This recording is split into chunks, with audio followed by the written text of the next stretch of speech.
If you've seen this video, I don't think you've seen it by mistake. Just in the middle of the night, and you probably just scrolling on TikTok, and you didn't think you'd see nothing like this tonight. And you probably seeing this because God was being intentional and putting this in front of you, giving you the same message that He was giving me. The message He was giving me tonight was what do you believe, and why do you believe it? A lot of us, we work out, we're building ourselves, we apply makeup, shoot for the highest paying job, try to cover up things, to try to be a person that we might feel as if God's called us to be. But is He the reason why? I'm here working out tonight, mainly because I missed the past couple of days. But I've been working out intentionally to remain disciplined. What God's called me to do. And I view this workout thing, running, to get some shops up, lifting weights. I view this worship now. I got up to my highest ever. It was like right around 240. It's heaviest I've been in my life, and I'm back down to right around 195 now. Back to right around playing weight, and all I like to say is glory be to God.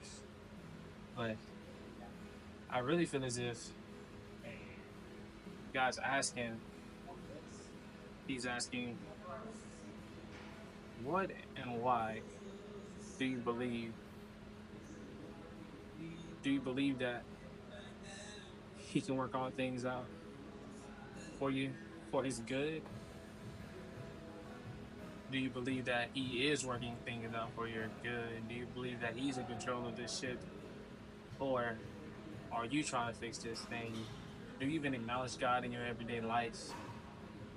These are all questions that has been on my mind as I've been running, as I've been doing ropes today.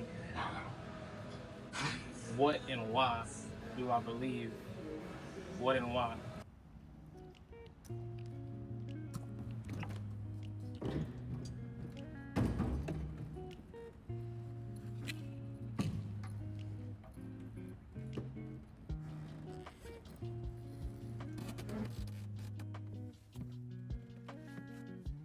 A lot of people don't even realize that they're doing anything wrong. And I would say innately, you're not. Self-development and personal growth, be that financially, mentally, or spiritually, is never a bad thing. It is only a bad thing when in those moments you don't acknowledge God. He's not the one in control, or let's not even just say in control. He's not even thought of in your plans. Like, for instance, say you're a man aspiring to be a husband one day, just like me, and you're like, financially, I could be in a much better place. I could be making at least, or not even at least, but before you become a husband, you want to be making at least 6 figures, right? You want to be able to sustain a wife and some kids. And you're looking at yourself now and you're just like, where you're at, you wouldn't be able to do that. And it's okay. But in your search for a new job, in your search for a new position, are you praying to God and seeking a direction?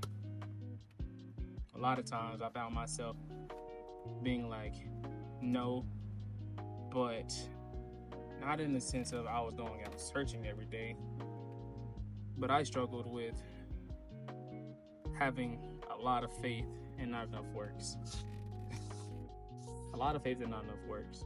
So I believe that God could do so many marvelous things in my life, and I believe that He will do it, but there wasn't much works effort behind the things that I was doing.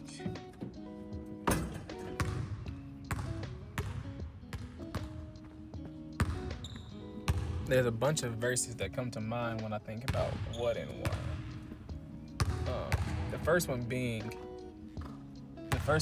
faith without works is dead. And that verse hits me pretty heavy. That verse hits me heavy because, you know, a lot of people, especially in today's day and age, they work really, really, really hard. They work really hard to get to where they want to be, get to where they think God is calling them to be, get to that status, that position, that financial goal that they're really wanting. And they leave out faith. They don't acknowledge God. They don't reverence Him. They don't include Him in their plans. See, but the difference between me and them, where I was at, I had a bunch of faith. I had a bunch of faith that God was going to take me to higher places. And, you know, I wouldn't work as hard as the next person. There's a bunch that I can do, making great videos, understanding music. There's a bunch that I can do. God has blessed me with. But I wasn't putting the work and the effort behind it. I had faith without works. So it was dead. And just like faith without works is dead, same goes with work without faith.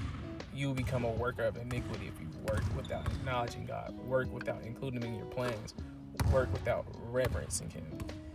Don't think that I'm saying that there won't be bumps along the road when you're living a life in reverence to God, living a life where you're just worshiping God in everything that you do, being intentional with every moment. There's going to be times where you're practicing these good habits and you miss, and you miss, and you miss again.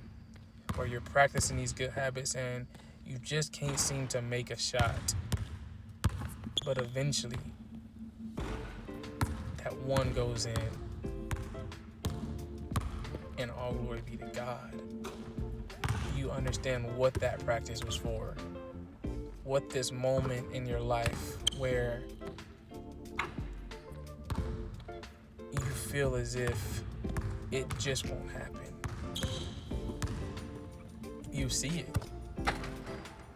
You become that dad, you become that husband, you become that leader, that mentor that God has been grooming you to be. And in this time, in this season that you've been growing and being prepared and being cultivated, you realize that it was with purpose. You find your what and you find your why. And they both should be because of God. Your what should be His purpose, and your why because He purposed you. It's crazy. It's crazy. It's kind of crazy, like back in high school, I'm gonna shout my boy out. His name is Nehemiah Reddish. We'd be in the middle of the game. My brother would knock somebody's helmet off, lay him out flat on their back.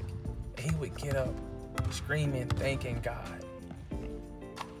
Soon after knocking somebody's helmet off, you would think my boy was crazy, but that's how much he loved God and he thanked God for the things that God was allowing him to be able to do. And it's crazy. It's crazy for me to think about that.